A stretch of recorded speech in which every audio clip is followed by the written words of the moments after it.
A mitad del largo zaguán del hotel, pensó que debía ser tarde, y se apuró a salir a la calle y sacar la motocicleta del rincón donde el portero de al lado le permitía guardarla. En la joyería de la esquina vio que eran las 9:10. Llegaría con tiempo sobrado a donde iba.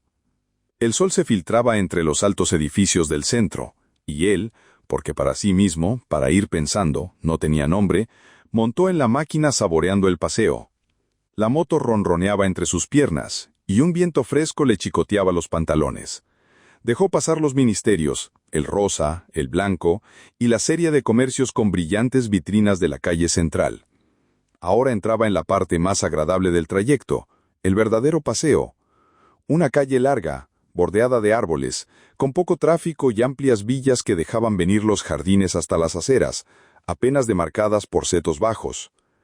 Quizá algo distraído, pero corriendo por la derecha como correspondía, se dejó llevar por la tersura, por la leve crispación de ese día apenas empezado. Tal vez su involuntario relajamiento le impidió prevenir el accidente. Cuando vio que la mujer parada en la esquina se lanzaba a la calzada a pesar de las luces verdes, ya era tarde para las soluciones fáciles. Frenó con el pie y con la mano, desviándose a la izquierda, oyó el grito de la mujer y junto con el choque perdió la visión. Fue como dormirse de golpe. Volvió bruscamente del desmayo. 4 o 5 hombres jóvenes lo estaban sacando de debajo de la moto. Sentía gusto a sal y sangre. Le dolía una rodilla, y cuando lo alzaron gritó porque no podía soportar la presión en el brazo derecho. Voces que no parecían pertenecer a las caras suspendidas sobre él lo alentaban con bromas y seguridades. Su único alivio fue oír la confirmación de que había estado en su derecho al cruzar la esquina. Preguntó por la mujer, tratando de dominar la náusea que le ganaba la garganta. Mientras lo llevaban boca arriba hasta una farmacia próxima, supo que la causante del accidente no tenía más que rasguños en las piernas. Usted la agarró apenas, pero el golpe le hizo saltar la máquina de costado. Opiniones, recuerdos. Despacio, éntrenlo de espaldas, así va bien. Y alguien con guardapolvo dándole de beber un trago que lo alivió en la penumbra de una pequeña farmacia de barrio. La ambulancia policial llegó a los 5 minutos y lo subieron a una camilla blanda donde pudo tenderse a gusto. Con toda lucidez, pero sabiendo que estaba bajo los efectos de un shock terrible, dio sus señas al policía que lo acompañaba. El brazo casi no le dolía. De una cortadura en la ceja goteaba sangre por toda la cara. 1 o 2 veces se lamió los labios para beberla. Se sentía bien. Era un accidente, mala suerte. Unas semanas quieto y nada más. El vigilante le dijo que la motocicleta no parecía muy estropeada. Natural, dijo él, como que me la ligué encima. Los dos rieron y el vigilante le dio la mano al llegar al hospital y le deseó buena suerte. Ya la náusea volvía poco a poco, mientras lo llevaban en una camilla de ruedas hasta un pabellón del fondo, pasando bajo árboles llenos de pájaros. Cerró los ojos y deseó estar dormido o cloroformado. Pero lo tuvieron largo rato en una pieza con olor a hospital, llenando una ficha, quitándole la ropa y vistiéndolo con una camisa grisácea y dura. Le movían cuidadosamente el brazo, sin que le doliera. Las enfermeras bromeaban todo el tiempo y, si no hubiera sido por las contracciones del estómago, se habría sentido muy bien, casi contento. Lo llevaron a la sala de radio, y 20 minutos después, con la placa todavía húmeda puesta sobre el pecho como una lápida negra, pasó a la sala de operaciones. Alguien de blanco, alto y delgado, se le acercó y se puso a mirar la radiografía. Manos de mujer le acomodaban la cabeza, sintió que lo pasaban de una camilla a otra. El hombre de blanco se le acercó otra vez, sonriendo, con algo que le brillaba en la mano derecha. Le palmeó la mejilla, hizo una seña a alguien parado atrás. Como sueño era curioso porque estaba lleno de olores, y él nunca soñaba olores. Primero un olor a pantano, ya que a la izquierda de la calzada empezaban las marismas, los tembladareles de donde no volvía nadie. Pero el olor cesó, y en cambio vino una fragancia compuesta y oscura como la noche en que se movía huyendo de los aztecas. Y todo era tan natural. Tenía que huir de los aztecas que andaban a caza de hombre, y su única probabilidad era la de esconderse en lo más denso de la selva, cuidando de no apartarse de la estrecha calzada que solo ellos, los motecas, conocían. Lo que más lo torturaba era el olor, como si aún en la absoluta aceptación del sueño algo se rebelara contra eso que no era habitual, que hasta entonces no había participado del juego. Huele a guerra, pensó, tocando instintivamente el puñal de piedra atravesado en su ceñidor de lana tejida. Un sonido inesperado lo hizo agacharse y quedar inmóvil, temblando. Tener miedo no era extraño. En sus sueños abundaba el miedo. Esperó, tapado por las ramas de un arbusto y la noche sin estrellas. Muy lejos, probablemente del otro lado del gran lago, debían estar ardiendo fuegos de vivac. Un resplandor rojizo teñía esa parte del cielo. El sonido no se repitió. Había sido como una rama quebrada. Tal vez un animal que escapaba como él del olor a guerra. Se enderezó despacio, penteando. No se oía nada, pero el miedo seguía ahí como el olor, ese incienso dulzón de la guerra florida. Había que seguir, llegar al corazón de la selva evitando las ciénagas.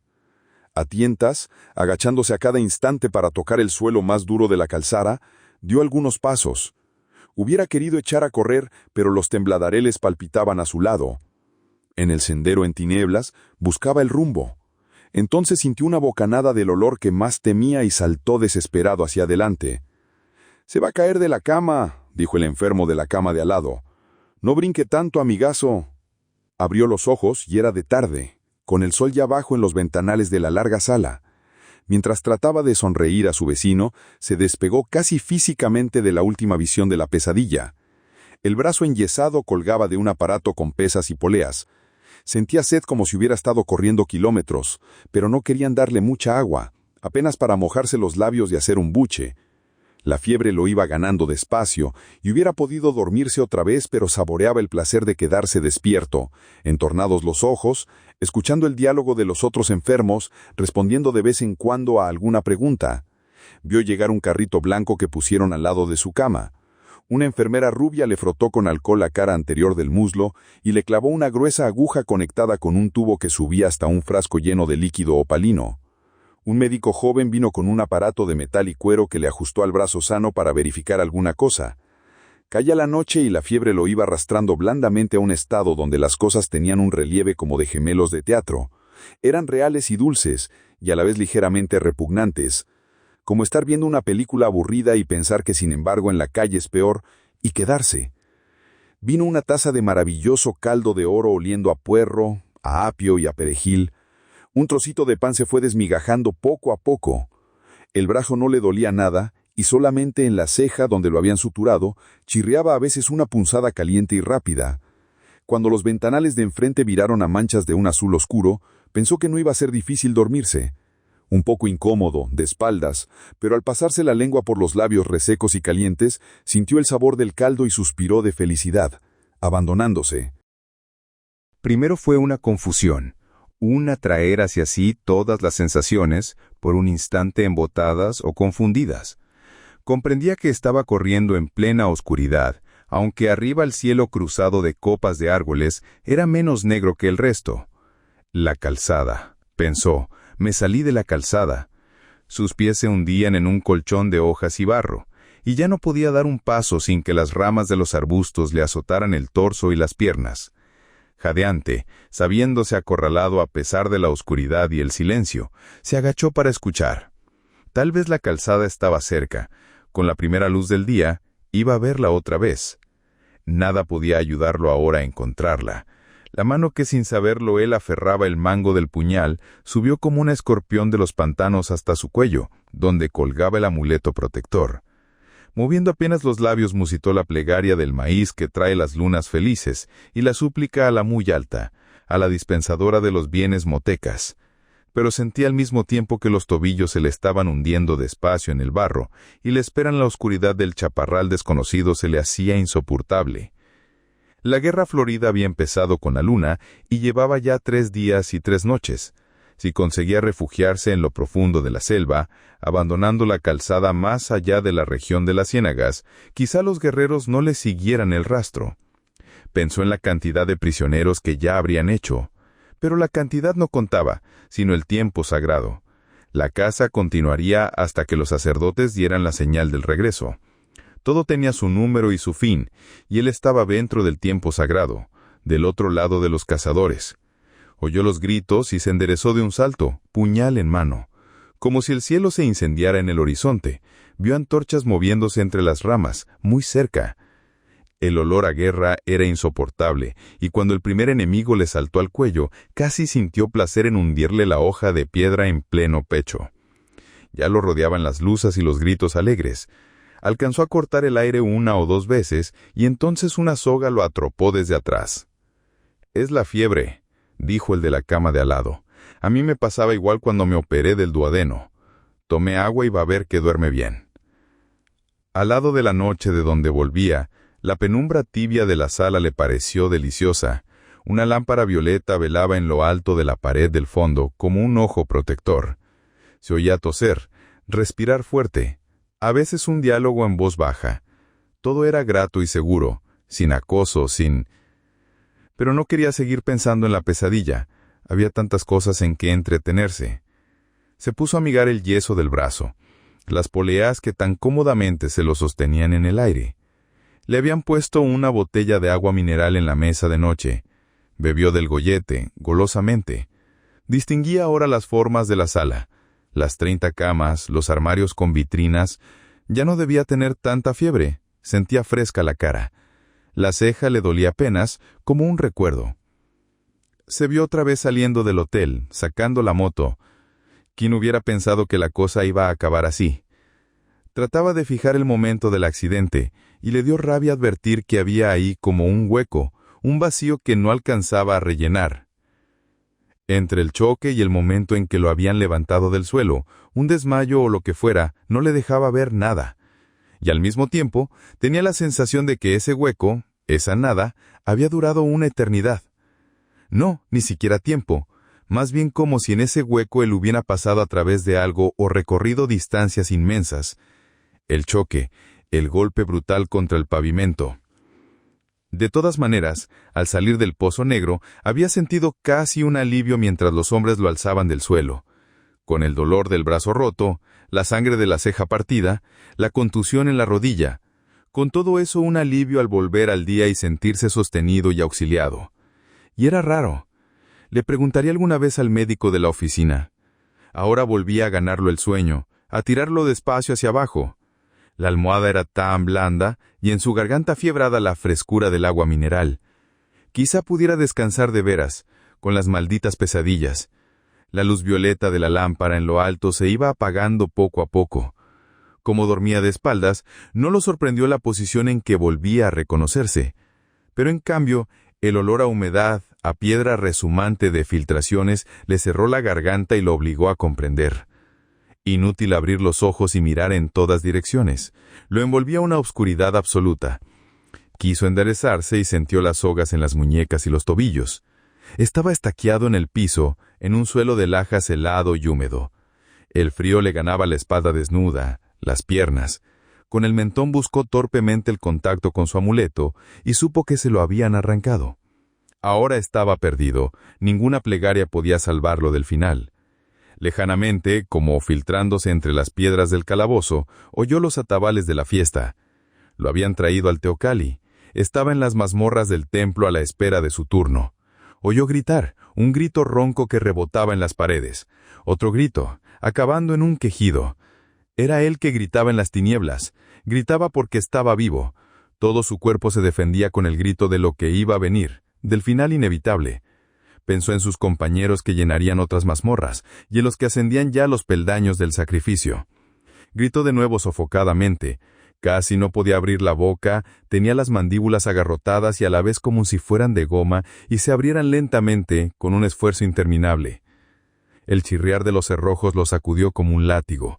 Convulso, retorciéndose, luchó por zafarse de las cuerdas que se le hundían en la carne. Su brazo derecho, el más fuerte, tiraba hasta que el dolor se hizo intolerable, y hubo que ceder.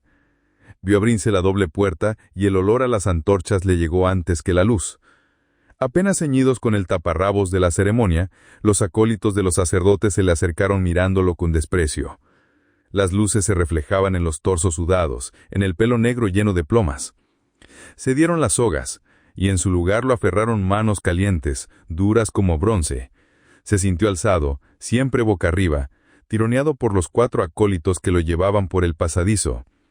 Los portadores de antorchas iban adelante, alumbrando vagamente el corredor de paredes mojadas y techo tan bajo que los acólitos debían agachar la cabeza.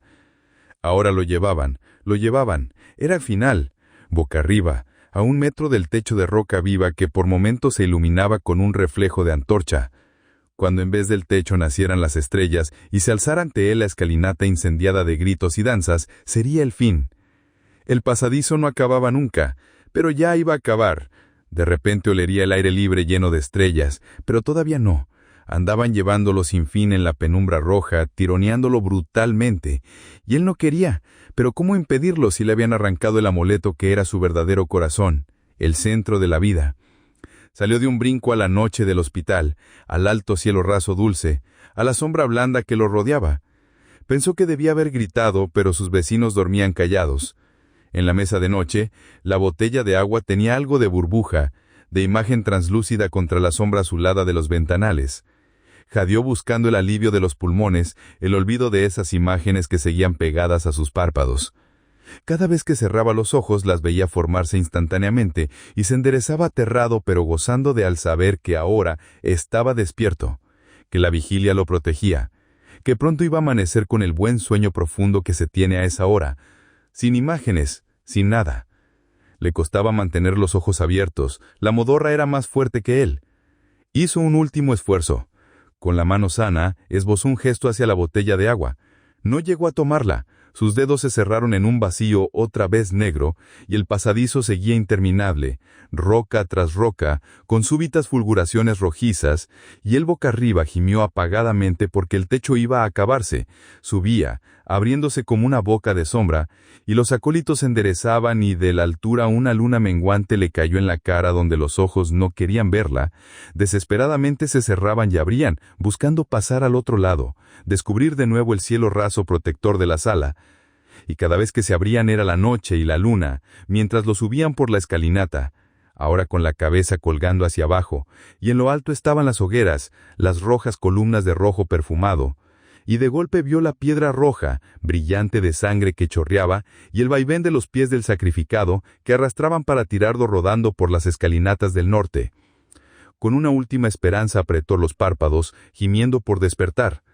Durante un segundo creyó que lo lograría, porque estaba otra vez inmóvil en la cama, a salvo del balanceo cabeza abajo, pero olía a muerte, y cuando abrió los ojos vio la figura ensangrentada del sacrificador que venía hacia él con el cuchillo de piedra en la mano. Alcanzó a cerrar otra vez los párpados, aunque ahora sabía que no iba a despertarse, que estaba despierto, que el sueño maravilloso había sido el otro, absurdo como todos los sueños, un sueño en que había andado por extrañas avenidas de una ciudad asombrosa, con luces verdes y rojas que ardían sin llama ni humo, con un enorme insecto de metal que zumbaba bajo sus piernas. En la mentira infinita de ese sueño, también lo habían alzado del suelo. También alguien se le había acercado con un cuchillo en la mano. A él tendido boca arriba, con los ojos cerrados entre las hogueras. Gracias por escuchar La Noche Boca Arriba, de Julio Cortázar. Si este audiolibro fue de tu agrado, no te olvides de presionar el botón de like en el video y suscríbete al Club del Vocablo para escuchar más literatura universal. Haz clic en el recuadro para ir al siguiente audiolibro.